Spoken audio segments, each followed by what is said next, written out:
The Nikki Glaser Podcast. The Nikki Glaser Podcast.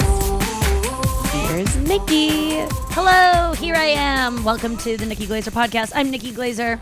It is Tuesday. I'm in New York City in my hotel in Chelsea.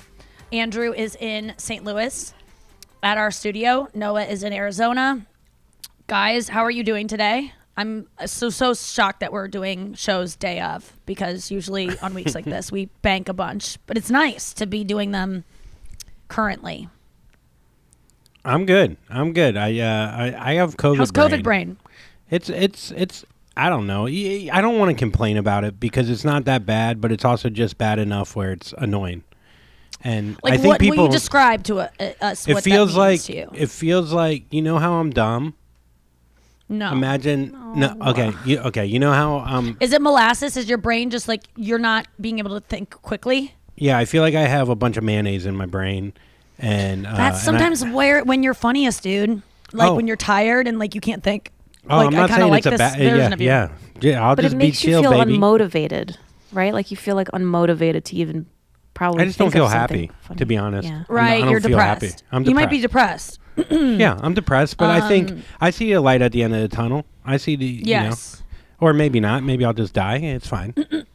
No, I mean, I find though when I get depressed, like I'm sorry you're going through that, because when I get depressed, I know it's nice to know that there is a light. Like it never like stays, because right now I'm not depressed. So obviously every time I've ever been depressed, it's lifted to this point where I'm not depressed now. And I know it will always lift, but it's really hard to feel like it will. And it's, you just see it's just, how does it manifest? I mean, you maybe don't want to talk about it. Maybe it manifests for you in the way that you just don't want to dwell on it. But like, what does depression feel like to you? Just like, I mean, I like talking about depression. I think it helps people, but I also don't like talking about depression when other people aren't depressed, because I feel like I'm being a burden sometimes, especially on a podcast that's supposed to be funny and silly. But it's the best. I'm the only time like when I'm depressed, like I just feel like it when you just try to like phone it in and you don't talk about it is when it gets worse. So I'm not trying to make you talk about it, but like I think that you're probably able to talk about it in a way that when I'm depressed, I talk about my depression in a way that's specific, and yours might be different and might represent someone at home listening. So what's it like for you? I think what happens is, I think COVID or whatever, people, I think, have heard so much, especially if you're younger. Granted, I'm not that young, but like, you have mild symptoms, you'll be fine. Just forget about it. It's fine, But I think the idea of like complaining when it's the symptoms aren't like that bad, but they're also like annoying enough where you can't be present with the person you want to be present with, Brenna. Like, I can't be like as happy and touchy-feely and like accept love and give love as much as I would like to. And I'm in the car with COVID? her. Huh? Is it definitely COVID? Yeah, because I mean, I think it's a combination of just being exhausted from the weekend, but like, Can I also add something that we talked about before the show? Yeah. Andrew was on a roll with working out and, like improving his golf game and stuff. And, that gave him a lot of like positive energy. And I think because he hasn't been able to do that, that probably contributes to why he's feeling kind of sluggish and unmotivated and depressed. Yeah. Yes. Yeah, I mean, that's definitely it too. I mean, I think I was really feeling really positive and happy these last 2 months. And and it sucks, like a disease or whatever the fuck you want to call it. Like, we're all so sensitive. Like, we all think we're so tough and that we could get through shit, but we're all like 1 minute away from like catching something that'll totally derail everything. Yeah, and whatever. Look, I'll jump back. I'll be fine. I know that. Yeah. It's just, well, right it's funny because you're talking about COVID symptoms, like the ones that people are like, "Oh, that's not a big deal." It's not. Let's take COVID out of it. It's just like mental illness. People are just like, it's not physical, so people just don't have as much empathy or sympathy for you, and like just don't any kind of mental disease, illness, like just little like thing you're going through, dip. People just don't give you as much leeway as if you were like literally had the flu. But that's when I have the depression, it's like I have the flu. I'm just as much out of commission, and you shouldn't be around me because I'll drag you down. I'll get you sick. I'll try to get my disease will try to latch onto you to get more. It's almost like it likes to spread. So it spreads by me not coughing, but me like spewing negativity so that people around me get depressed too. It sucks. And like, I mean, whatever, like you're doing the Today Show today. Like, and I mean, this is all like optics and stuff, but like it's still like you need to be on, you need to have a good time, like it is important for you to smile. So it's like the last thing I want to do is bring my fucking whatever, but I know that like you like the honesty and whatever, but it's just I don't. So I feel pressure on that point to be like, I don't want to fucking, she has to deal with all this other shit. So no. Oh my God. I don't think of it that way. If anything, like I've always found that whenever I'm struggling with just feeling too busy and just doing so many things that I'm like, oh my God, I'm just worried about this performance and this, like the best thing I can do is like go, who needs my help? Like, can I just talk about anyone but myself? Like, I just need to go pick up some trash or something. Like, I need to do something that isn't about me. So I seek out these opportunities when I'm feeling like I've got too much going on. And it's just busy. It's nothing that I'm like, I need to be happy for it and I need to be in a good mood. Like I just, that's never, that's never. And I feel like, you know, someone was talking about like when you go on stage, like your feet hurting, like my feet never hurt in my boots on stage. Like when you're on stage, you just like all of the things, pain that you're going through, physical, mental, like kind of goes away. Even like as soon as you grab the microphone. And then I'm not speaking for everyone, but I just know a lot of comedians who feel the same way. Like I'll be depressed up until I grab the mic and then it goes away. And then as soon as I walk off stage, it comes back. So it's like, I don't know. I feel like if you had to do the Today Show today and do all these podcasts, you would be out of your depression because it was like your adrenaline would like kick in and it'd be waiting for you on the other side if it wanted to be. But that's never gonna. I love talking to people about the depression. Because I think for me, it's the only way to like get out of it. I think is to like give it a name and to actually honor that it's real. And that it's not like just I'm being a baby and I'm a sad baby. It's just like it's an honest to God like physical. People just can't, because it doesn't have symptoms like sneezing and like stuffy nose. Like depression needs like it needs a better PR agent. It needs to get some kind of physical symptoms so that we feel bad for people. It needs a jingle. Yes. Yeah, your balls should jingle when you have it. Something physical that you can go, They are. I don't know. When I get depressed, my penis gets smaller and my balls get longer. So that doesn't help. I don't know. My pussy totally gets like kind of sloppier. It starts growing, like the hair starts kind of like I don't shave it as much. I'm not cleaning myself I'm not like paying attention to the toilet paper, like pieces in my vagina. Like you just look grosser.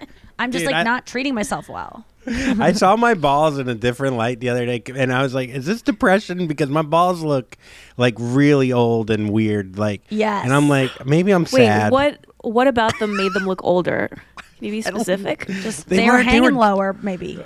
They were hanging a little differently. I have a hernia by my penis, so that hernia's my heart. Yeah. I don't even know what a hernia is. I just know it's like, oh, you can't press on it, or it'll be like an old man will be like, oh, like it just looks like and I you got can't a bunch laugh of hard or something. Is that right? It looks like I have a bunch of Werthers above my dick. Yeah, it's bad. Is it physical? It's inside, right? Though a hernia. Apparently, it's like under the skin. Yeah, it's under your skin. If it doesn't hurt, you don't need surgery. But if it does start to hurt, you do need. It looks like a bump above, so it looks like I have a fupa, like a fat upper penis. Yeah. Penis area. It is a fupa, but it's just penis instead of pussy. That's convenient. Anyhow, but yeah, so I think you see your genitals I totally get to when, such like my labia get like balls, which labia are the balls of the female anatomy because they literally are what would have held your balls if you would have been a man at your chromosomes would have been an XY. I think that's it. It gets like baggier and sadder like when I'm depressed. My vagina definitely looks depressed. It looks like it could use a shower. It needs a good walk around the block, needs some sunlight. Yeah. So I get that. Your whole body does. You just feel like saggy and sad. I feel Sucks. disgusting right now. I feel disgusting. But is it nice though to live with Brenna and know that she's like cleaning the sheets, maybe can help you with laundry, like keep your area clean so that it doesn't spread around you and kind of like your environment becomes like depression? Because I feel like when I live alone, depression, like I can't keep a clean space, and it would help me if my space were clean. Or no? A clean space does help for sure. I do think when you have a partner, there's times when depression, I think everybody wants maybe 24 hours to themselves, complete isolation. Yes. Let me sleep. Let me not even move. No judgment. Even though I'm not getting judgment from her, I just you just don't even want to think about the you just want that fucking cave, that alone cave. You want to be a bear by yourself. And then I don't know you can that start that's the bringing best, people though. in. No, I'm sure it's not. I'm sure it's not. I think we want it so badly, but it's like drinking. It's like hair of the dog. Like it's just giving you what you already. You're having a withdrawal symptom from like depression is antisocial, and then you're giving it what it wants to feed it more a little bit. But it's so hard not to do that. It's so hard to like let people in and be social and continue to talk to people around you. And man, I just you don't get suicidal thoughts though, right? I feel like I've had them before, but nothing like. What's your thought process? I'm just wondering what like the thoughts you're telling yourself, like the when I've had suicidal thoughts in the past. Or Like my no, suicidal now. thoughts Like are now. more like if I'm on a balcony, it would be like a split thought, like, oh, what if I just fell off, kind of thing. Right. Not like I want to do it. No, what are your More like, depression thoughts? Like what's your like inner monologue? I guess. My Or inner is there one? monologue is like there could be stuff like, I'm not living up to my potential, stuff like that. Yes. I'm not really like taking control of my life. I'm not Beating yourself up about the I'm things not you're not doing. exercising now because like You're depressed. I'm and I was sick. Like all these things. But then, like anything, it's just I think I've been through it enough where I understand that the cycle. What's going on, the cycle. Like that's the beauty of getting. The only great thing about getting older is you've been through it so many times. Yes. You know what it is. Even if even if your brain can't comprehend exactly what's going on, you've been there. Your brain has even been where it doesn't even know where it is right now. Like you know what I mean? So it's like I am not worried that I'm not going to get out of this. That's Like, good. it's just in that minute. You just have the flu. It. You just have a cold of the Yeah. brain. Like you can treat it like it's gonna go away. It's gonna lift at some point. I just got to get through it. Yeah, that's the part about depression that like freaks you out is you go, it's never gonna go away. For some reason, it just feels like you can't imagine it going away, and that's the way it feels when you get physically sick. Sometimes, even if you know it's a temporary sickness. But I think that I more often than not, when I'm depressed, I think it's gonna last forever. When I'm in a good space, I go, this isn't going to last. That's tough. And I think that's a good way to mitigate depression is to not convince yourself that it's going to stay good forever, because it just, the guilt you have when you do have to stop, when you do get sick, like you can't keep working out every day. You can't keep eating right. Some days you're just going to slip, and being able to let those happen and know they're going to come, and that it doesn't mean that you'll never get back. Like it's that, even when it's good, it's not going to stay good forever, because that just doesn't. Sam Harris always says, do you expect, if you played a video game and there was never any like, pits to jump over or like little angry mushrooms to jump over, like there was no challenge, like this would be, do you expect your life to do that? Like, do you expect your life to have no problems the rest of your life? Like, of course, it's going to keep giving you this shit. And so when what was your favorite video game growing up? Super Mario Brothers 2. That's what I was thinking about.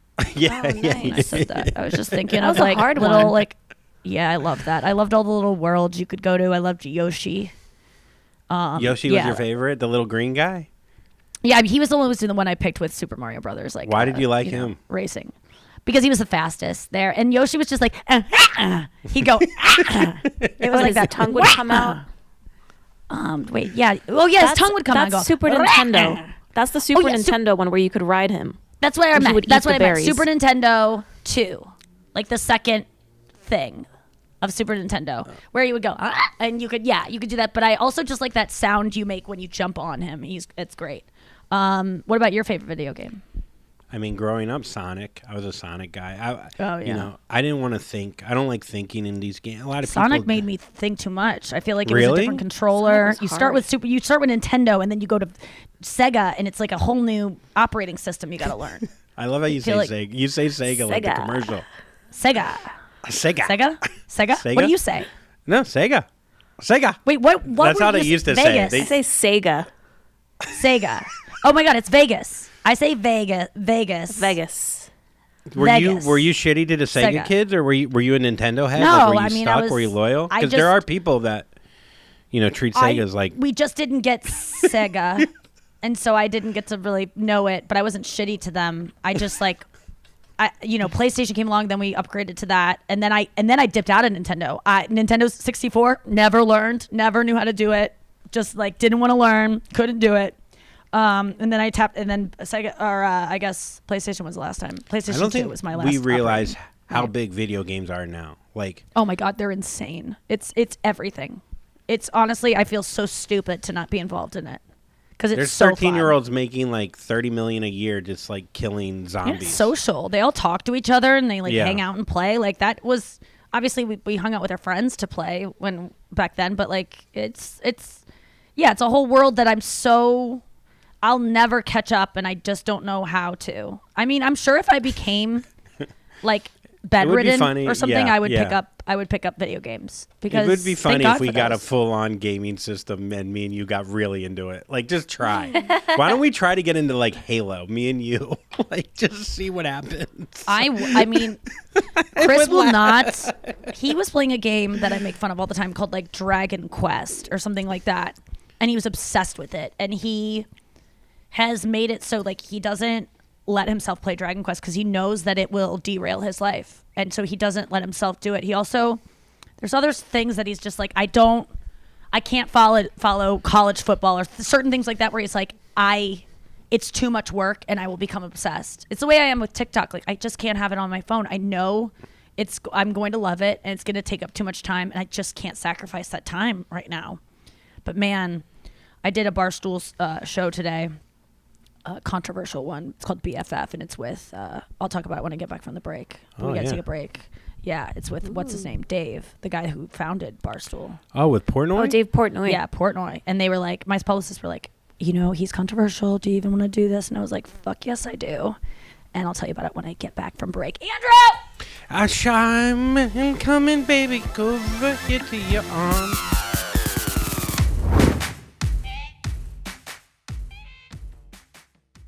And we're back. Oh, welcome back to the show. Yes, I did I think it's called BFF. with, Yeah. Oh, with the Josh guy and the girl. Josh With and Bree. Bree. Yeah. Josh is like a 20-year-old TikToker. Bree is an influencer herself. And then Dave is the guy that founded He's 48. Yeah. Barstool. And Dave is very old. And I mean, it was funny because I'm wondering if it makes the cut. Dave got, he's controversial because he got like a little bit Me Too'd and stuff, right? Like he was pursuing young women and then they would get to his house or whatever and he would, I guess, be mean to them if they didn't fuck it. Well, I don't know. To me, nothing illegal took place. So I was just like, yeah, I'll be on a show and I'm not going to like kiss his ass or, I'll say what I want, but I didn't feel like I had to go on there and like call him out. I just wanted to like see what it was about. But I said at the very beginning, I was like, hi, Dave. I was like, it's great. Cause he was remote. I was like, it's great here at Barstool. I go, as a woman, I feel great here. Went to the bathroom. You guys got like lotions for us. You got like pads, tampons, a scale. I had to write my weight on a little board. I don't know what that was. I was obviously joking. Yeah, he goes, we're yeah, going to take that. height, We're yeah. going to take that out. But, all right. I was just like, really? I'll No, be he's interested to see if they take out that joke. He goes, well, we're just going to leave in the part where you said it was great for women. I was like, okay. So we'll see if he leaves. If he leaves it in, I will have a different feeling about the whole experience than if he takes that out.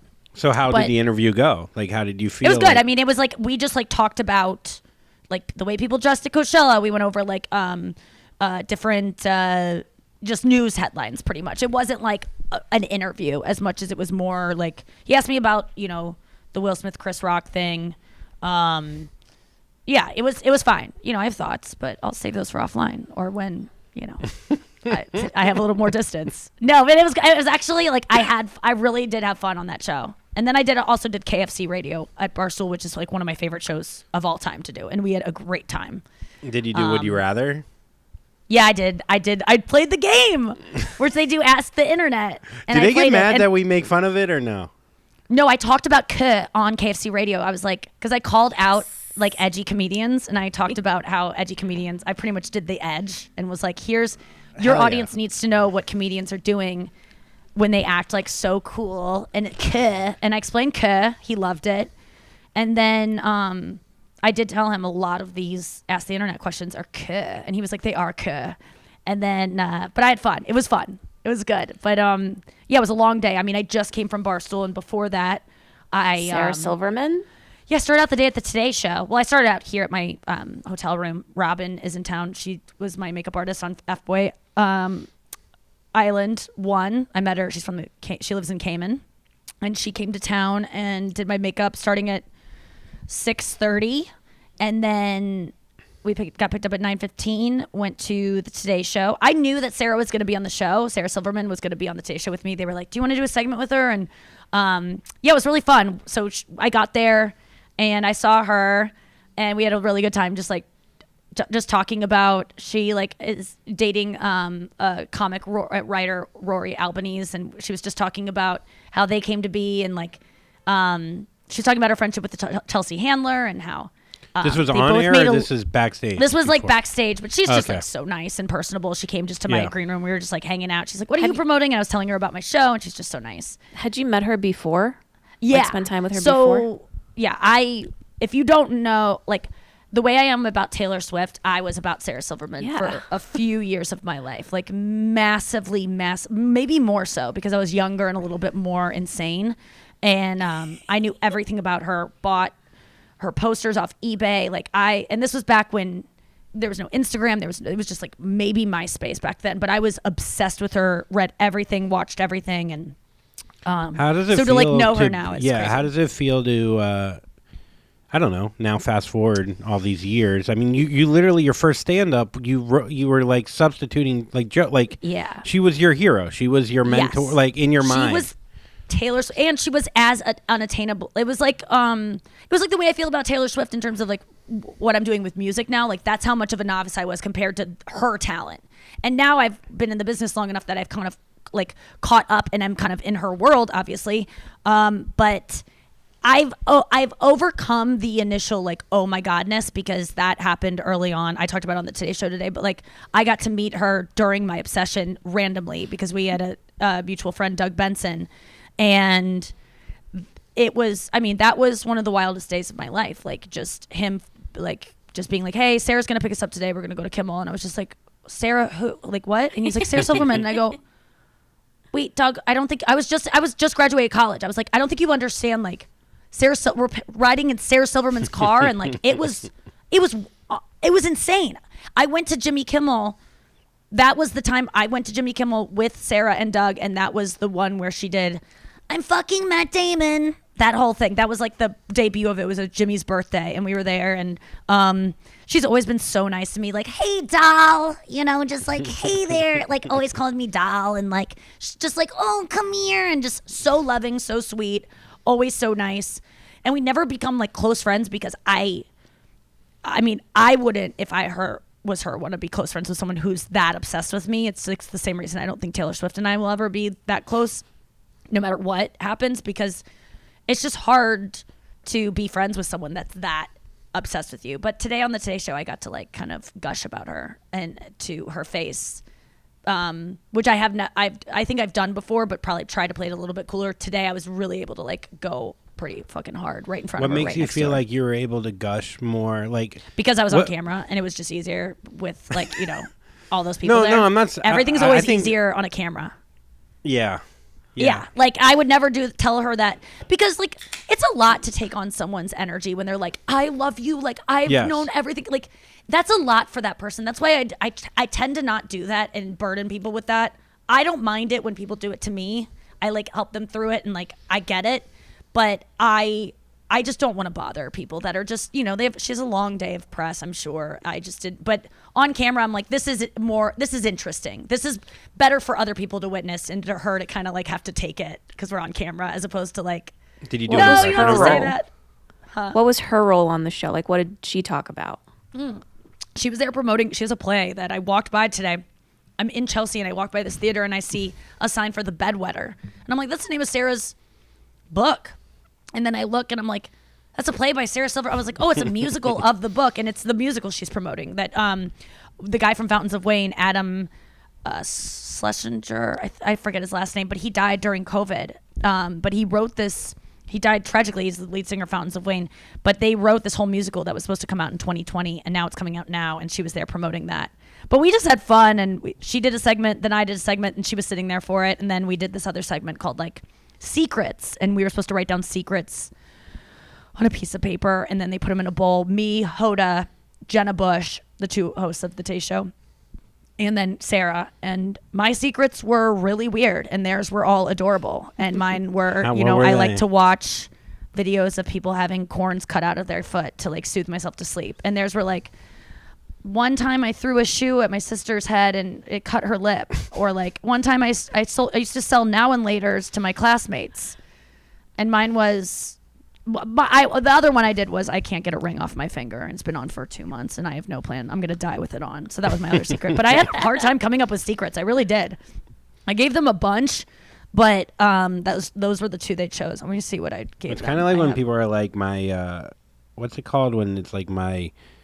Oh fuck! I just never mind. I just drew a blank. Well, when COVID someone, brain?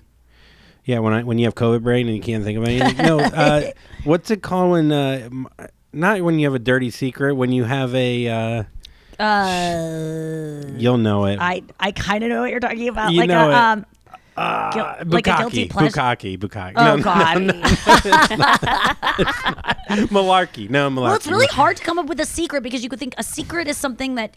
My guilty pleasure. My guilty pleasure. I hate. Or like they're a trivia. Guilty they're pleasure. always like something adorable. Yeah, it's never. It's like I like to eat pizzas cold sometimes. It's never anything. Well, we were backstage. That's really and guilty. There was some like a cooking demonstration on in the segment before us, and we were watching it. And Sarah was like, "I've never had fish." I go, "Is that your secret today? That's a good secret." And she was like, "I've never eaten fish. I'm from New Hampshire, and I'm from New England, and I've never had fish." And I was like, "Is that your secret?" And she goes, "No, that's a good one though. I should have said that one." But hers, I forget what hers were. They were darling what they were. Mine were, I gave them, I can speak a secret language that I learned on spring break in high school that is super easy to learn but impossible to understand unless you know it. I have a ring on my finger that I can't get off. It has been stuck for 2 months and I have given up and plan on dying with it on. I said, to soothe myself to sleep at night, I watch videos of people having corns and other growths dug out of their feet.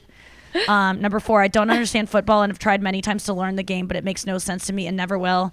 And number 5, my biggest phobias are centipedes, air shows, and men jumping off of diving boards. I was going to say fat men, but I didn't want to fat shame. But it is fat men jumping off of diving boards. I don't know why. It's just bulky men. Bulky, brazen men. Have you ever seen a guy live fall off a diving board bad? Like, have you seen anything? What are these fears? Like, I know you went to the air show. I don't want someone to get hurt. I don't want anyone to get hurt. I don't want to see blood. I don't want to see I don't want to hear a head go thwack. Like, I do not like... I didn't like watching America's Home Videos with Danny Tanner. Like, I love that show, but like, I hated seeing people get hit in the balls. I hate seeing people. Tosh.0, unwatchable to me because I cannot trust that I'm not going to see someone get like really maimed. But I have a new bit on stage about how like my favorite YouTube videos are the beauty queen who fell in the fire and had to develop a personality. Like, those are all my favorite. I love seeing the aftermath of these accidents, but I don't want to witness the accident itself. Yeah, you like to see them rebound from the horrible thing that happened. I love people that have like been crazily disfigured and they have to go out in their world and everyone stares at them. Little kids make comments.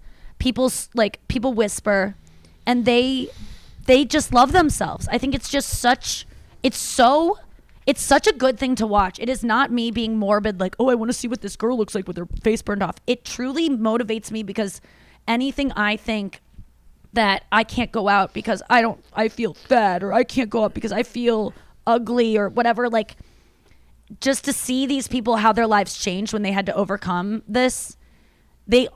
Not all of them make it, I'm sure, but the ones that you hear stories about, like, their lives are so much better, and they just, nothing can get them down. Like, it's just incredible. And it just means deep down that none of that stuff really matters. These people are way happier than I would guess J-Lo is a lot of times. It's amazing. How do I put it, though, where it's like, when you're like, you'll see someone that's so disfigured that they lean so much into the confidence of it, because here's the thing. Yes, they're going to get a lot of negativity, but they're going to get a shit ton of positivity because it's so extreme. You know what I mean? Like, I'm not trying to like, I'm not trying to like, they deserve it. Of course. Whatever they want. Of course. I'm not trying to downplay it. Even if they're using it to get like more like likes or whatever, fucking yes, do it. Agreed. But I know, agreed. like, if there's something about you that can be toned down in terms of, like, you know, because when you see a burn victim, it is a normal thing to go, oh my God, like, it is a person that doesn't look like a person. So you should have a reaction to it. It's totally normal to go, oh my God. One time when I was in traffic, it was one of the most horrible things that I've ever done, and I didn't mean to, and I couldn't help it, but I looked to the right of me when I was stopped at a stoplight, and a burn victim was staring at me from the car next to me, and I just go, ah! I screamed because it was so frightening to see someone that looked so disfigured, and I felt so bad, but it was a normal reaction to that because it looked like someone who, you know, like, it looked like a human but not a human. It's why we don't, it was a normal reaction. So I feel like if You'd there have to was throw water on them, Nikki. And I go, kill it. No, I felt so fucking bad. We had one burn victim in our town. You always have, like, there's always one. There's always, like, one, and they have, like, no ears. I love them so much. And, like, and people, no, you know, that they did the stand-up thing. Their lives are so fucking hard. They did that stand-up thing where they had, you know, burn victims and stuff do stand-up about it. And I remember watching that, and it actually, like, changed my perspective. Not my perspective, but, like, I understood it more. I think what happens is you ignore it because you're so afraid of it. Like when you're a kid and you make fun of it and you're scared of it. And I really do believe that if you become friends with a burn victim, you do not see it at all anymore. Or someone with a gigantic tumor hanging off their face that they have to, like, part it so they can even put things in their mouth. Like, I've seen all these things on YouTube. I see their family around them and their friends, and, like, they don't see that stuff. It really does go away. And I don't have an experience specifically that I can say of, like, oh, I know that feeling, but, like, I know that when I was, like, so skinny that I looked so scary, like, my friends did not see what they saw when they first met me. Ultimately, they didn't look at me like a walking skeleton. They even told me, they were like, I forget that you look so, like, I forgot that you look so scary. People would, like, come to me and be like, what's wrong with Nikki? And I'd be like, oh my God, I forgot. And I remember hanging out with Josh Blue, who has cerebral palsy, and I was a little bit scared to hang out with him because his body is very, like, twisted up and, like, really, cramped up in a way that's, he's struggling with his CP. And I used to be like, I just don't want to be around it because I was, like, scared that I didn't know how to hug him, or I didn't know how to, like, should I help him with things, or, like, when he talks slow or he talks weird. Like, it's just, you're scared of what you don't know. And I just remember working with him one weekend, and, like, by the end of it, I was like, I just didn't even know he had a thing. Like, I forgot that I was in public with him and saw people looking and, like, didn't understand why they were looking. It seriously disappeared. And that was the first time I was like, oh, you really can. You adapt, and you really do tend to love someone for who they are. And that's, I think, probably an adaptation, because we stay with each other even after we're, like, old, and we end up looking like burn victims anyway with, like, how old we get, and, like, wrinkly and stuff. Like, we end up looking. And you're tan. Yeah, exactly. I'll do a fake burn someday. But spray burn. Spray burn. But I think it's, I think interesting. exposure to it, I think, it is. Yeah.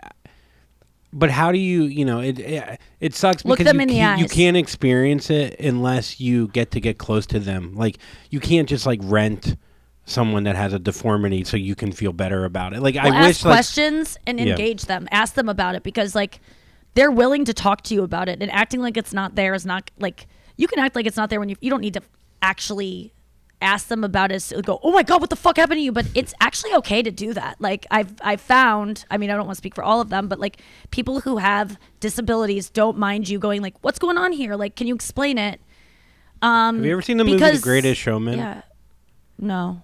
Oh, it's the best. It's this. It's Yeah. all this. It's all this. It's the best Oh, really? movie Oh, because ever. it's like a freak show at circus, right? Yeah, it's unbelievable. Oh, yeah. Oh, Yeah. okay. Maybe I got to see it. Ugh. Yeah, I'll just never forget like watching. I've talked about it before, but I did watch it with like my watching- 5-year-old nephew, and my brother was like, "This isn't quite right for them yet." Like, I think I want was. to. I think I. Did they have? Were they okay at the end of it? They have questions. I About think it why was you were too crying? adult. I was like, they gotta see this movie. I was like, I think this is more about me than my nephews. You know. Oh my God! But- Isn't so often whenever you make someone watch something, Especially they when- never like it as much as you do. Oh yeah, and you're looking at them the whole time, like it. Oh, it's Please so much like it as pressure. much as That's me. why I say go alone to shows. You don't have to check in on anyone. Just go fucking enjoy things. All right, let's get to the news. You heard it here first. Yeah, you heard it here first. Oh, it's Tuesday, folks. You know what that means? It is Tuesday. Hope you're having all the swells out there. If you're not, it's okay. We're all depressed. Well, just me. I'm alone. Sometimes I think about life and how it's just not really that great, and like I could be more and everything. And to you, Noah, what's up over you? All right, well, you can go see Nikki and Andrew at the State Theater in Minneapolis Yes. on April 29th. I'm excited about that. I will be in such good moods for those shows. I really hope people come out. I'm going to be And in the best Madison. mood ever. My fucking press 2 week will be shows. over. Nikki Glaser, Welcome Home Nikki Glaser will be out that Sunday. There's nothing else I have to do. yes. Like it will be a vacation for me in Minneapolis and Madison this weekend. I will be in the best mood. Please come out to those shows. It'll be The worth Barry- it. I'll more still be theater. depressed, guys. So just bear with me. Yeah. And give Andrew a hug at the meet and greet, will ya? Come on. All right. I'll be What's good the by first then. news item? All right, the first news item was sent to me by a one Nikki Glaser. Oh yeah, I forget what Oh. this was, but I read Wait, something. and I was like, inside this- news? When did we start doing this? I forget it already, so I don't All know right. what it was. All right. Here to remind I- you. This is A stu- nuts. A study finds that a majority of people discount habits that underlie much of human behavior, much like drinking coffee, for example, and they write them off as behaviors that are due to our mood and our intentions. Scientists Yes. say that much of what we do every day is habitual. That automatic triggering of behavior versus conscious intentions is what makes a behavior habit. So what they were saying, what I gleaned from this is like a lot of times people wake up in the morning, they're like, I need coffee. I'm so tired. I need it to wake up. It's not so much that you need it to wake up. You just are like succumbing to a habit.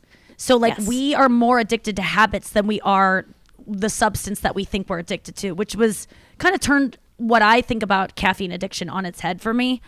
I do believe that. Like I woke up this morning and I go, there are times where I do not need coffee. I just want to do something. I want to do the thing that's comfortable, going into the Starbucks, the mobile order, pressing like the submit button, going in, grabbing it, the warm cup in my hand. It's not about the drug as much as it is about the habit. I just thought that was interesting. Does that make you think about anything in your life? I mean, yeah, every time we get Starbucks. I mean, yeah, I mean, that's what it... You even but said yesterday. Oh, Remember when what? we got our- I mean, was it yesterday, just, right? it- God, I can't believe 2 it was days ago, it made me just, so, I don't know, a half a cup of coffee. I mean, it changes your whole yesterday. life. We got to the airport Monday morning in Nashville, and you go, God, coffee is good. And I was like, isn't it? Like, we just were in such a better mood than when we got in the car. But it could be us feeling fulfilled from doing our ritual. A habit. Yeah. No, But do you have anything what does like a that? ritual do, though? Does a ritual make you feel safe? Yeah, You know what yeah, I mean? it makes you feel safe. Makes It you makes feel like you're not the going to die. world. Yes, Yeah. like things are happening the way they're supposed to. There's nothing like novel is fun and sexy, but I think when it comes to habits, there's something just very comforting about it. Yeah, I've Yeah. never Any been a habits, Noah? habitual person. Yeah, what are your habits in the morning? No, when you wake up in the morning, what do you have the same breakfast every morning? I don't have the same breakfast every morning. I guess maybe going on my phone is Yeah. a bad habit, but this also applies to good habits Yes. from what they said. Like what? So, for example, like Andrew exercising and putting his workout routine on his Instagram story, like doing it on a regular basis around the same time in the same way. And just, maybe you thought the intention was, oh, I'm going to get in shape to look better. But it could have been like something else. It was a just habit. like, It was right, a like ha- to yeah, for sure. To build a comfortable habit. and also like it the gave you something to gratification of do habit. at a certain time of day. It was positive. You felt good after. So that is what kept you motivated. So Right. we could also look at it in that way. There's something just so cozy about the thing you do when I get into bed and I get to pull up Reddit every day, it just means my day is over and I get this thing that I save till the end of the day. I don't go on Reddit before then because it's like, that's my fun little like cache of all this fun stuff I get to read. That's just such a little treat for me. In the morning, breakfast and coffee are so exciting every morning as a habit. Also, walking my dog when I do have my dog with me, or Do you even check? this, Do you even the check your podcast. phone when you wake up? Oh my God, yes. What? Of Yeah, course. it's- It's not even a habit. It's just like a reflex at this I have a point, question feel like. though.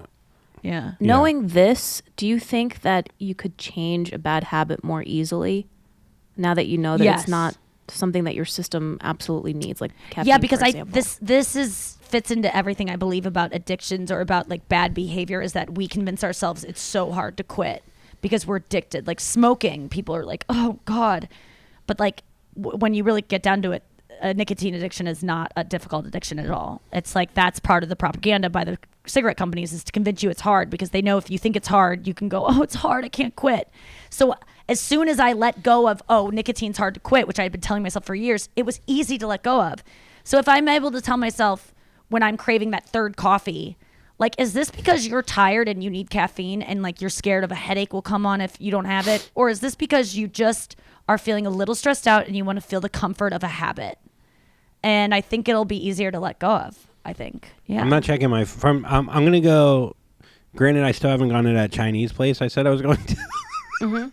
But I'm not Okay. checking my. I'm not checking Well, my phone. we gotta get to the Columbine story before any of this. Oh, it's soon. I think it's next. I told Yeah, Noah about it. yeah. I feel it coming. I'm not checking my phone before I get out of bed from now on. At least I for just a don't month. believe. Let's How do are you it. going to Let's do enforce it. this? Try it. Huh? Let's all try it. Let's all try it. We're not But, checking like, our. Do we remind ourselves before we go to bed tonight? Like, will you guys remind me? Because I'll forget. Yes. Okay, so Yes. what can we And in the check? morning, I will just. you But I can have to have check my your phone email. next to me. Why? Oh, yeah, for work. No, for my white noise. And my alarm clock. All right. Well, And- maybe just me and Andrew will do it. We'll try.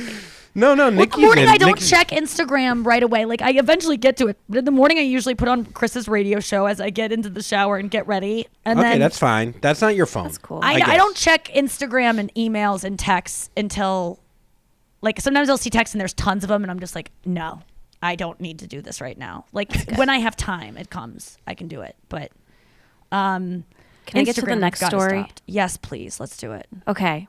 I'm in the habit of just like talking so long through the first story, so let's change that habit. All right. This Check is a your phone. crazy story. Firefighters rescued a woman who had tumbled into a public vault toilet. Do you know what that is? I heard about this. She dropped her phone. She dropped her phone in there. A vault toilet is one of those like public toilets that don't flush. It's just like a well where all the Like poop a and stuff porta potty? goes. Except deeper and a little bit bigger. While attempting to fish her cell phone out of the waste using dog leashes. So basically what she did, she was using the phone on the toilet when it fell in. After she disassembled the toilet seat, she used dog leashes to try to retrieve the phone and eventually was this? used Mount Where was Walker. the dog? Did she have a dog? Yes. Why did she have And so, leashes? so she tied herself off as she reached for it, and the effort failed. She fell So glad horrifyingly Avi into the didn't have vault to go fucking rescue head this first. bitch. These poor firefighters, they said it was like the first time they ever had to rescue someone. She fell headfirst into that shit. poop well. Just because she needed her phone. What was on her phone? Like, this is it. Is this woman, do we know her name and face? Well, Is here's she the thing. disfigured? After being rescued, she was washed down and she was strongly encouraged to seek medical attention after being exposed to human waste, but she didn't. Yeah. She just wanted to leave. She was probably so embarrassed. Did she get her poor phone? thing. Did she get her phone? She Did you did. get That's her how phone? she called Yeah. the firefighters. Oh, God, she called from inside the shit cavern. I mean, my stomach is flipping right now. That's the most disgusting thing I can ever imagine. Like, what a torturous thing to happen. Where does it end? I mean, I want to know, man. I hope I would watch a 7-hour documentary series about this incident and about this woman and her life, how it got to this, how we got to this. I want to know about her childhood. I want to know what happened. What's on her phone? How much? What is on Like- her phone?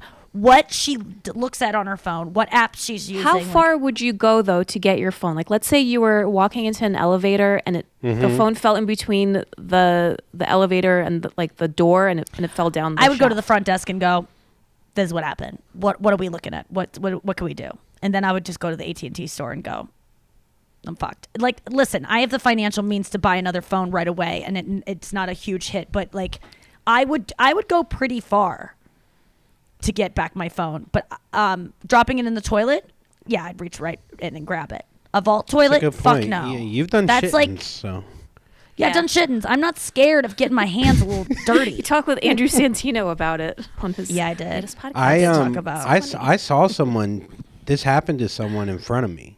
I swear to God, no, I'm not kidding. I was at camp and we were looking for like worms. Oh, God. We were looking for like worms to fish, and we were like picking up big rock. We were trying to pick up rocks to like, and there was this big heavy, like rock, and we didn't know why it was so heavy, and it was so, and we had like 4 people try to like fucking move this rock, and we moved it, and Oh my God. fucking it was covering a shithole, like a shit like And then it was someone a fell shit, in it? and the kid just fell right in. Wait, And did he you just push fell. him? Did he, or did he slip with the rock? He slipped and he just fell, and I was like, "Can you grab a worm while you're down?" No. You were like, grab a dog leash. And so Can you grab did my? you get him out? Was my he able to get out, or was he like swimming in this shithole? So he was swimming in it for a second. He was able to. He grabbed him, but it was to his neck, and he's running around. He got out of there, and he didn't know what to do with his body. You don't know what to do when you're. Oh, know. God. And I he's mean, just. this is He so was running nauseating. around like I don't know, like a chicken with his head cut off. Like he didn't know what to do. Like he was. Yeah. It was that embarrassing. Like, I mean, I don't know. I mean, to I think I've see talked it. about it on the podcast before, but the homeless man in Hollywood Boulevard, who a woman, after she got done with a dinner with her friends in 2019, was walking to her car it was parked on Oh, Hollywood God, Boulevard, and a yeah. homeless man with a bucket of his feces that he had been collecting for weeks and months. It was warm diarrhea. He dumped it on, pulled her out into the street as she was trying to get into her car, dumped it on her, and then left. And she had shit water coming off of her eyelashes. Like, it was just, and she's awesome. She went public with it and was like, I feel sad for that man. We need to help these homeless people. Like, this man was clearly deranged. Like, she was not going to hide. She was not embarrassed of what happened to her. And I think most people would be. Like, once you've been doused in shit, you think that, like, how can, she was like, I have trauma from it. I have PTSD. Like, I still, like, but she was so, you can watch the news report on it. It's wild. It's wild what happened. And they have a video of it too. It's disgusting. It's so awful. I'm sorry. I'd rather be punched in the face than shit thrown off. Absolutely. All day long. It's just it's so wild, this thing that is inside all of us on a daily basis that we let go of, and it's like we are walking around with inside of us is the number one fear of all of us that makes us like, I really feel nauseous right now even talking about these. And I'm not someone who gets really like sick from talking about gross stuff. I'm not someone who's like, don't talk about that. I'm eating right now. I'm feeling my stomach is doing things. So let's get Want me to get to the next one? Let's get to the next story. Okay, this is fun. This is the most popular song from the year you were born. Okay. Oh. Thanks to Just Okay. Jared for coming up with this. Okay, Wait, I think I 1984. I think I Nikki, know what it is. What do you think? Oh God, it was I've looked this up before because it's like Maybe so- artist. guess. Do you remember the artist? Wait, is this the year you were born or the month? The year you were born. Oh, Most popular song of the year. I'm guessing gonna like guess- Whitney Houston. That's what I'm guessing. Prince? Something by Prince? No, I don't know. You're not that far off. Really? It's Jump by Van Halen. Oh, yeah. Go ahead and jump. Yeah. For my love, jump in. Jump in. If you want it. Wait, no, that's not the right song. That's a different one. Jump. Jump, jump for my love. That's a different song. I know how it goes, but I'm not going to sing it. Yeah. It's not what you're That's interesting because when you're a baby, like, don't hear music, you know, you like don't retain it. So it's not like that brings me back to like, oh, that brings me back to coming out of my mom's puss. Oh, nostalgia. Out your puss. All right. What about 1980 for Andrew? Any guesses? All right. 80. I mean, I'm guessing like something like shit. REO Speedwagon. Good guess. Something George Michael maybe. Oh, that's a good guess. Good guess. It's actually Blondie, and the song is Call Me. Oh, yeah. Call me down by the riverside. Nope. That one. I think it's Call me, I don't love you can call me anytime. Call me. Kind of sounds like Jump a little bit. Call me. Okay, what about you, Noah? Jump. okay. For me, Call it was me. 1983. Okay. 1983. I mean, This is tough because none of us were really alive yet. I mean, I was yeah, that's alive, when but- you're a baby. You're not like I could guess what the song was when I was like, you know, in the late 90s to early 2000s. I don't know what was it. It was the Pour Police. some sugar on me, Bon Jovi. Ooh. The Police. Every Breath You Take. Oh, that's a good one. What a year. That's really good.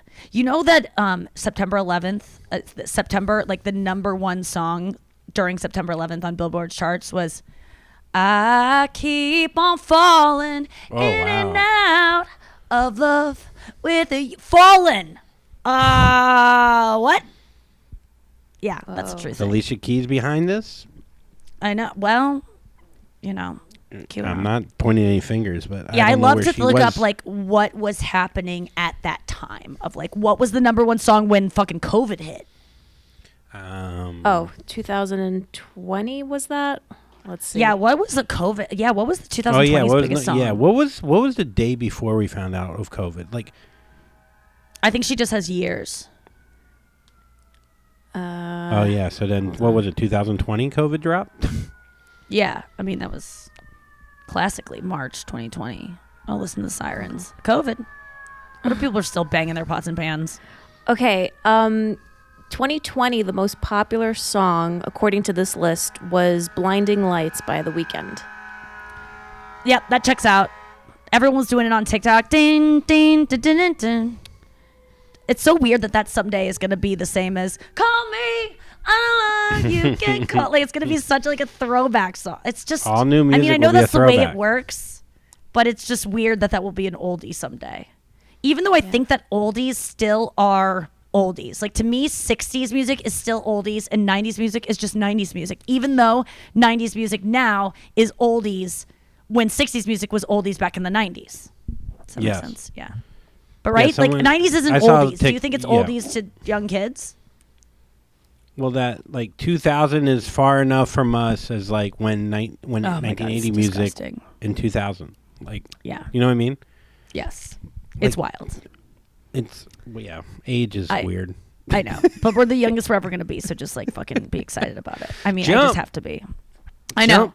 Jump. I actually on that podcast today, I got to talk to that 20-year-old who's on it named Josh something. But he was so sweet. He's 20 years old and he's like a TikTok kid, and they were playing his TikToks because they wanted me to roast him. But I was like, you're adorable. And I was like, honestly, I want to know like what went into this TikTok. Like, how many times did you practice it? Did you know that you like look cute when you like look to the side and like kind of smile and do like, huh. Like I was like, did you know? He's like, I was like, tell me the setting. Like, where did this happen? He's like, 2017. I'm in my basement. I was like, was your mom like dinner? And you were like, one more, mom. And he was like, yeah, kinda. And it was like, it was interesting. It was like behind the music VH1, but behind the TikTok. It was fascinating, actually. No, it is wild that like all these kids start somewhere. They start in a basement, and they're somehow good looking enough where they could just go, you know, and next and I thing go, you know, did you know you were cute? Like, did you know, like, when you What looked did he inside, say? like, and kind of, he goes, yeah. And I go, you're right. You are.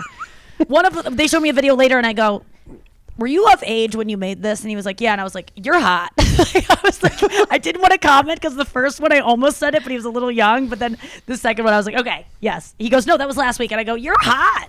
You're a cute kid. Good for you. I mean, they all care who they're dating and everything. Like, it's oh my it's god, a weird it's a whole world. thing. They were like, they on the show. They were like, Josh, you got caught this weekend canoodling with a woman at a club. I'm like, who is this kid? Why are teens filming him at a club? Like, it was just, they're so famous. And I don't give a fuck. It's not the type of fame that I'm like, I want in and I want to understand. I'm so glad that I don't get it, and I'm glad it happens for them. Like, they're allowed to have their own famous world. It's like K-pop. I don't know any K-pop artist at all, but they are bigger than any American movie star in terms of fans by far. And Well, it's they're okay. Whatchamacallit, when they were all on like the teen magazines, it's the same shit. They're all those are those kids. They're gonna grow It up. is much bigger now. K-pop stars are much bigger than like Backstreet Boys. Really? and NSYNC. I believe so. Yes, I do think so. I could be wrong though. Okay, let's take a quick break and come back with Reddit dump. Oh no, why do I care? All right, we're back. It's time for Why Do I Care? Why do I care? Okay, I don't know if you really care about this, and Okay. but the besties want to know if you do, so that's why I included it. Oh, all right.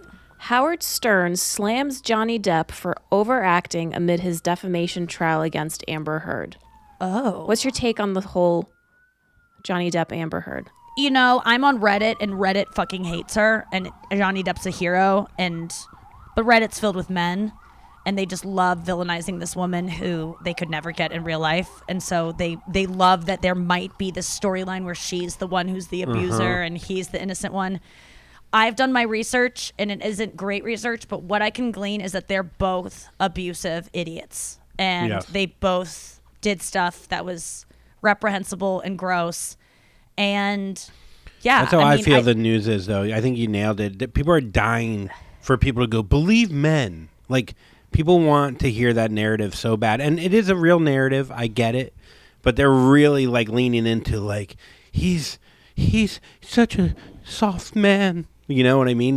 Meanwhile, Yes. he's like, I'm going to shit on her and burn her body and eat her feces. Like, he's not the nicest guy on Is it earth. a world Like, where they both can be shitty? Like, can't we Yes. have that? Yeah, Can't they both be exactly. wrong? Does it have to be one or the other? And I haven't seen him on the stand though, but I have a lot of friends who are like, she's awful and he's just amazing, and I'm like, open your eyes. He's terrible too. He Yes. definitely has kicked her before. He definitely has thrown things. He's had violent tantrums. He's said disgusting things. It doesn't, and maybe he did those in defense at some point of getting hit himself, which then I will excuse it. But not all of those were probably like, they're both just two abusive people at each other. And I don't know all the details of it though, but I wanted it to just all be her. God, I wanted it so bad, just like everyone else. But it's not that. It's not all her. I saw this video. is her, Did but it's you not see all the her. video where they go, Johnny, you would say you're much bigger than she is, and it gets quiet, and he just goes, I wouldn't say that, and it just shows her face, and it's just so hard. It's just like, I'm not even like, I don't even have the energy to follow it. I just can't don't watch care. it. Yeah, I don't care, just don't- and Yeah, it's I tough. don't. It makes me uncomfortable to watch them have to listen to their voice memos Oh. and like hear back the text and Yeah. stuff. It's too awkward for me. I don't like it. It's uncomfortable. And I'm glad that I can sit this one out. I really am choosing to sit it out. Let's get to Reddit dump. This is your Reddit dump. What up? Okay, Reddit dump. Let's do it. I mean, I have not been saving things that much, so I'm just going to try to throw some things at you and see if we've been through them before. Okay, here's one. Ask Reddit. I don't think I've done this before. What's a piece of information you learned that now feels almost illegal to know? I don't know. I can't even think of something for myself, but someone said when a satellite television service updates your programming, the change signal is only sent for a day or two. Satellite bandwidth is finite and expensive. So if you were to upgrade your service to get all the channels, disconnect your hardware after they all showed up, then called to downgrade and waited a few days, your system will miss the downgrade signal, and it could be years before any changes get made that would correct your lineup. That just seems illegal. But I guess it's not because it would take forever to correct. Did you get that? Did that make sense to you? Depression? Huh? No. That was too much I almost for didn't- it to handle. No, I I'm lost confused, the train but of it thought, made and then I got it. no. It confused me, but it makes sense. But It's a way to get all the channels because- but people do that all the time, don't they? What do you mean? To then upgrade and then downgrade when they realize they can't afford an upgrade. Like I don't. But then the upgrade stays because it takes so long for that downgrade to happen. so so why the isn't everyone glitch doing is- this? Okay. Well, now they Well, might let's not because tell I'm me what it is. proliferating it. That's why it feels illegal. So I'm gonna get Someone True said TV to- creating nitrogen triodide. When in a liquid form, it is stable, but once it dries so much as a fly landing on it creates a purple smoke explosion. It's so unstable that alpha radiation can be used to detonate that stuff. It's actually easy to get the material. I mean, I don't want to even tell people how to do it. I think there's a lot of things like that. Someone said it is legal to grow opium poppies in the United States, but only if you don't know that they can be used to make drugs. Oh, so That's just a bit insane that you got to be stupid. like, I don't know. Yeah, I didn't yeah, know. Yeah. What do you They think, just Johnny pretty. Depp? They're just pretty. Do you know that they can be drugs? I do now. Am I in trouble? Like that's a Sir, weird you've thing been, that as long you've as you been don't selling know. them now for 6 years. Yeah. Well, I don't know, man. I don't know. It's so funny. I don't know. Let's You know play what the I guy find that- weird lately? With the whole Russia stuff, they go, Putin's testing nuclear weapons that might be ready 4 months from now. It's Stop like, saying nuclear. huh? You say nuclear like George W. Bush did, and everyone made fun of him. You did it last week, and I go, "What'd you say?" Nuclear. Potatoes? Nuclear. Dukakis?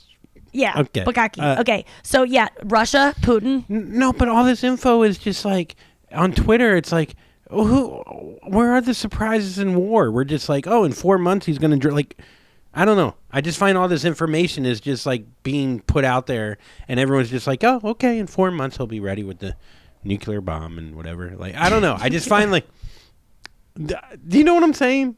Is this making sense? No. You Dude.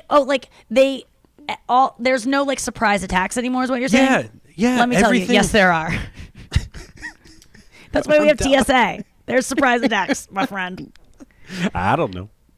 But I think there's definitely like I was surprised with the whole Ukraine thing that there is like ground combat still. Like they're still like fighting in the streets and like that Yeah, there's there still are tickle guys fights, I heard.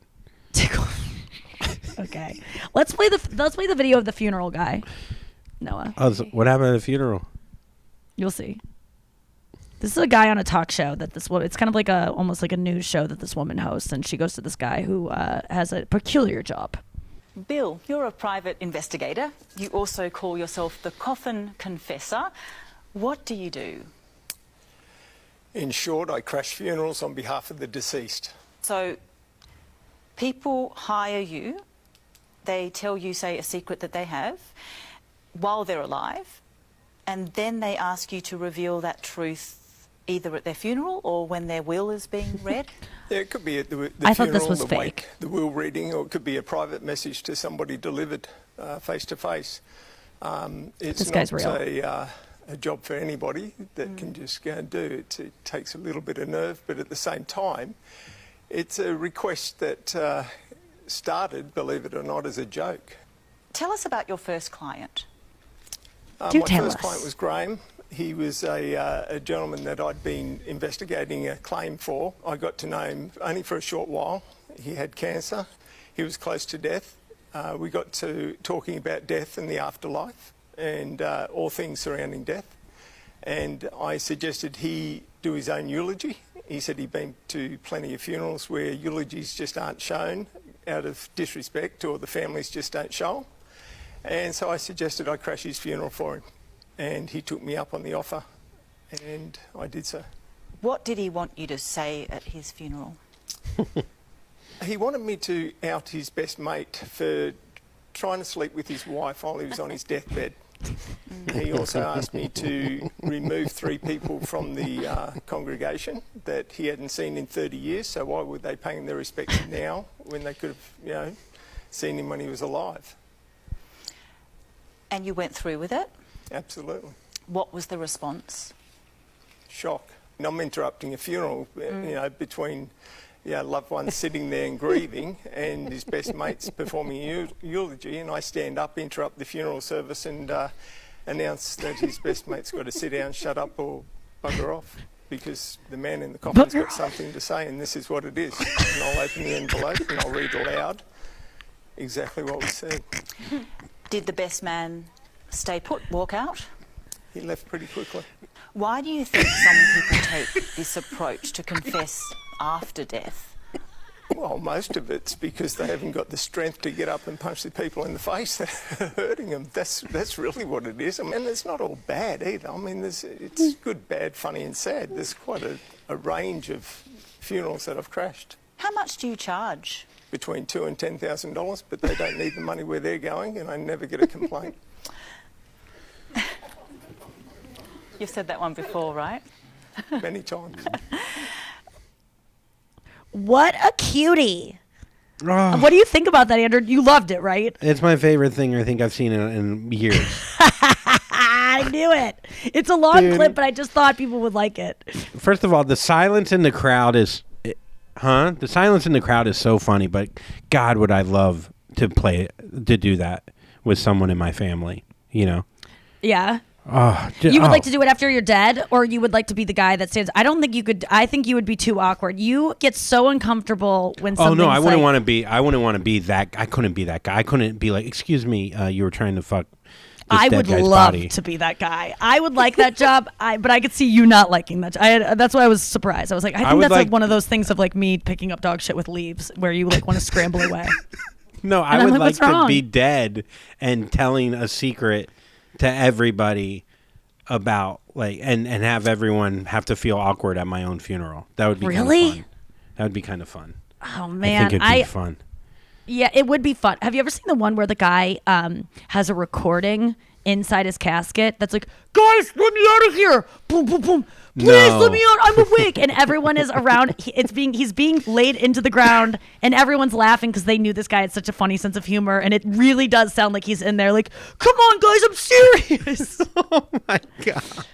I mean, Yeah. dude, you've been to a funeral. They're to fucking, it's like anything need to a little cut the levity. tension would be nice, you know? It's good. Yes. I don't know. There was a part of that where he said, like, you know, he wanted the guy to say, to kick people out that hadn't talked to him in 30 years. I'm like, why would anyone you haven't talked to in 30 years come to your? That's a lifetime. Like, that's too long. Yeah. Like, why does he know those people are going to go to the funeral? That's weird.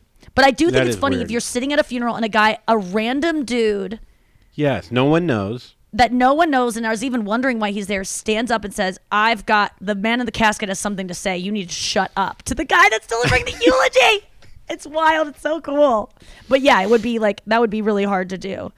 What's like the most like, have you ever had a moment like that where you were really scared to like stand up and say something and like you knew you needed to do something and you were just like, I'm about to like really embarrass myself? Have you had any feeling like that before where you were like, I oh mean, my God, I've I can't had believe I'm doing this? moments. I've had moments where like you feel like you have to like speak at a funeral or like do something like that, which just scared the living shit out of me. Speak at a wedding. I hate that. But that's planned. You mean like out of nowhere? Like just like a feeling like that where you're like, oh God, I gotta do this. I know I gotta do it. I'm scared to do it. You know okay, what I here was we go. scared I'm of? doing it. You know what I was scared of? That's not really even planned, and it goes back to my freshman year in college. What? So when you're on your floor, everyone meets up in like the study hall or whatever, like on your floor, and everyone meets each other, and you have to stand up, and you just got to go, this is my name, this is where I'm Yes. from, this is my age. Yes. You can't believe how afraid I was to do things like that, where I would be shaking. Really? And because I would think everyone would judge me based off of like how I said where I'm from or whatever. Like it Right. scared the living shit. And now that I speak in front of people are like, what? How's that possible? But things like that where it's like I would feel so much judgment and fear from things like that. And that's like, that makes me think of that, like something like that where, and we always do that to people. We always go, oh, it's so easy. Just what's your name? What's your sign? What, where you're from? Tell me something interesting about yourself. Some people, that could be the scariest possible thing they could do. And we're just so making scary. We have to go because my phone is, or my computer is literally about to die and it's not taking a charge. So I'm going to go into final thought. Yeah, that's the scariest thing ever. And I'm just going to go until my computer dies, to be honest with you. Is that okay, Noah? Did you have that moment at Colorado or Kansas or other? No, I colleges you loved went those to? opportunities. I actually loved those times where you were like, "Oh, say something interesting about yourself," or like What would you say? something. Name your name one- is Nikki, and then I like blah blah blah, and it has to be something that starts with the same letter as your name. And I would always say nice people because nothing else starts with N. That is like okay, it's like that's not numbats. Like I never knew what to say. I think the moment like things like this that kind of give me anxiety is when I'm like I see someone being wronged and I know I have to stand up for them and be like, what the fuck are you doing right now? Like I think like when I have to do something like that, or I have to go like, hey, that's not cool, or like be the one to like stand up. Really What, like on a gives me subway or anxiety. something? Just anywhere. I'm trying to think of like at a when I was walking down the street in Canada one time and a guy was like blaring his music from his phone and I had to be like, stop, like turn that off. That's rude. And like that moment of anxiety, but I knew I was right. And I knew that no one, like this guy needed to be called out. And I rarely do something like that. But those moments where you just have the bravery to be like, I'm going to call out like assholes right now. And like, and I'm going to look Scary. stupid. I'm going to look unhinged. I'm going to be the one that's like the guy at that funeral that's standing up and everyone goes, who are you to say something? But like, no, I know I'm doing what's right. This guy, I need to understand why you would be blasting your music on your speakerphone where it sounds shitty when we're in public. It's wild. I go, What if it was Taylor it's Swift offensive. And he goes, folklore? Would you be pissed though if it was music you I'd liked? say turn it up, brah. Yeah, turn it up. Let me connect my man. fucking AirPods, yeah. No, he goes, you your nail accept- polish offends me. And I go, it's offensive. It goes, it's loud. He goes, your nail polish is loud. And I go, my blue nail polish, this is offensive. He was like, yeah. And I was like, oh, really? I think I did that. And then I'm like out of stuff to say. It was What about a whole, you it was a accepting huge thing. photos on the plane this trip? We Oh yeah, accepted someone like airdropped a photo to me, and I was like, "Should I accept it?" Because I thought it might be a dick. Because sometimes people send like gross stuff to women, and I accepted it. It was just like two people on the plane being like selfies, like which was worse hey. than a dick. It was a bachelorette Honestly, party. it was. Yeah. Makes me sick. Loud bachelorette parties. That is another thing on planes. That's a perfect example. On a plane where someone's being rude, and you go, enough. One guy the other day on a plane was like, I need to make my connection. And the woman's like, yes, sir, you have to sit down. He goes, I've been on more planes than you have in your life. He says this to a flight attendant.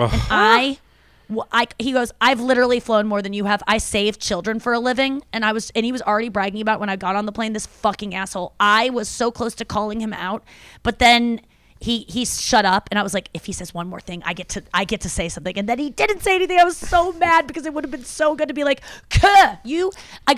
I was planning on saying, the fact that you save children, I wouldn't let a child near you, you fucking creep. You're bragging about flying more than this flight attendant. Shut up. No one, I was going to go off so hard and everyone's going to applaud. That Did probably you look at your wouldn't have nail happened. I probably would've polish kicked before off. you said something? Yeah, that's a good point. Yeah, actually my cuticles were bleeding and I was like, I can't say anything. Guys, we got to go. I don't know why talking faster is going to make my battery not die, but I have to go. Thank you for listening to the podcast. We'll be here tomorrow. Don't be cut and Jack Winks. Crack.